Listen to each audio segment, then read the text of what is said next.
Assalamualaikum warahmatullahi wabarakatuh. Perkenalkan, nama saya Nur Fadila Lutfia dengan NIM 221010043 dari kelas PAI 2. Adapun video ini dibuat untuk menjawab tugas UTS dari mata kuliah Hadis Tarbawi. Adapun soal yang pertama yaitu Man taraka ramya ba'dama alimahu ragbatan anhu fa innaha ni'matun kafaroha. Soalnya, baca dan terjemahkan hadis di atas dengan baik dan benar. Wa man taraka ramya ba'dama alimahu ragbatan anhu fa innaha ni'matun kafaroha. Artinya, dan barang siapa yang tidak memanah setelah ia mengetahui ilmunya karena tidak menyenanginya, maka sesungguhnya hal itu adalah kenikmatan yang ia kufuri. Soal yang selanjutnya, dari perspektif ilmu pendidikan di Islam, tema apa yang terkandung dalam hadis di atas? Uraikan penjelasanmu. Dari perspektif ilmu pendidikan Islam, hadis tersebut membahas mengenai pentingnya memelihara atau menjaga ilmu yang telah kita miliki atau yang telah kita ketahui. Seperti yang telah dicontohkan dalam hadis tersebut, jika seseorang telah mengetahui dan ahli dalam bidang memanah, maka ia harus menjaganya. Dan kemudian ketika ia meninggalkannya, maka sesungguhnya ia meninggalkan kenikmatan yang ia kufuri. Dan adapun hadis tersebut bukan hanya membahas mengenai pentingnya menjaga ilmu memanah saja, tetapi juga berlaku bagi ilmu yang lainnya.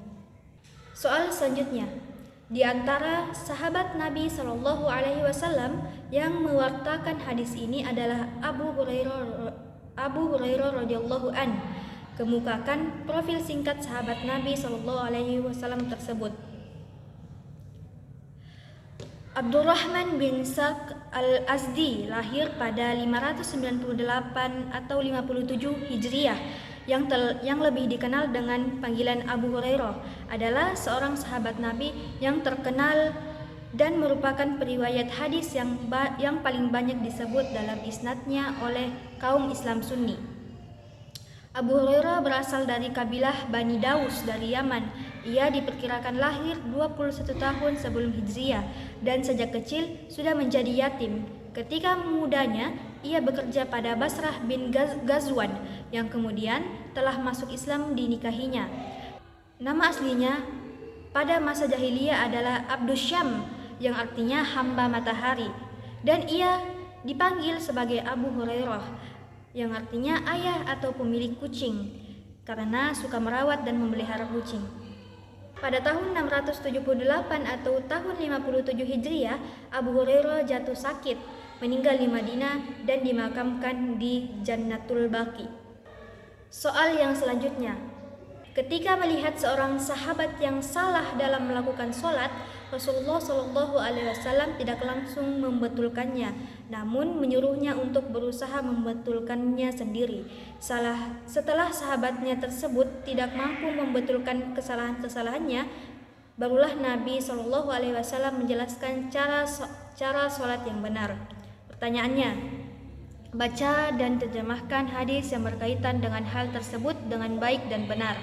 Adapun hadis yang membahas tentang kisah tersebut berbunyi, An Abi Hurairah anna Rasulullah sallallahu alaihi wasallam dakhala al-masjida faqala rajulun fasalli fasallama 'ala an-nabi sallallahu alaihi wasallam faradda wa qala irji' fasalli fa innaka lam tusalli faraja'a yusalli kama shalla thumma ja'a fasallama 'ala an-nabi sallallahu alaihi wasallam faqala irji' fasalli fa innaka lam tusalli thalathan faqala walladhi ba'atha bil haqqi ma uhsinu ghayruhu fa'allimani faqala idza qumta ila sholati fakabbir thumma iqra ma tayassara fa'aka minal qur'an thumma irqa hatta tatma'inna raqi'an thumma irji' hatta ta'dila qa'iman thumma isjud hatta tatma'inna sajidan thumma irji' hatta tatma'inna jalisan waf'al dzalika fi sholatika kulliha, yang artinya, Dari Abu Hurairah dikatakan bahwa Rasulullah Shallallahu Alaihi Wasallam masuk ke dalam masjid, lalu ada seorang laki-laki masuk dan sholat. Beliau menyapa Nabi Shallallahu Alaihi Wasallam, lalu Nabi berkata, kembalilah dan sholatlah, karena kamu tidak sholat. Dia kembali sholat sebagaimana dia telah sholat. Kemudian dia datang dan memberi salam kepada Nabi. Semoga Allah memberkati dia dan memberinya kedamaian. Dan Nabi berkata, kembali dan berdoalah, karena kamu tidak sholat 3 kali. Dan laki-laki tersebut berkata, demi Dia yang mengutus kamu dengan kebenaran, tidak ada seseorang pun yang lebih baik dari siapapun, maka Dia mengajariku. Dan dia berkata, ketika kamu berdiri untuk sholat, katakanlah Allahu Akbar, lalu bacalah apa yang mudah bagimu dari Al-Quran, lalu berlutut sampai kamu sholat. Sujud sambil ruku, lalu bangun sampai kamu berdiri tegak, lalu sujud sampai kamu merasa nyaman dalam sujud, lalu bangun dan duduklah dengan tenang, dan lakukan itu dalam segala sholatmu atau yang disepakati. Pertanyaan yang selanjutnya, bagaimana pandangan ilmu pendidikan kontemporer tentang metode yang digunakan oleh Nabi Shallallahu Alaihi Wasallam?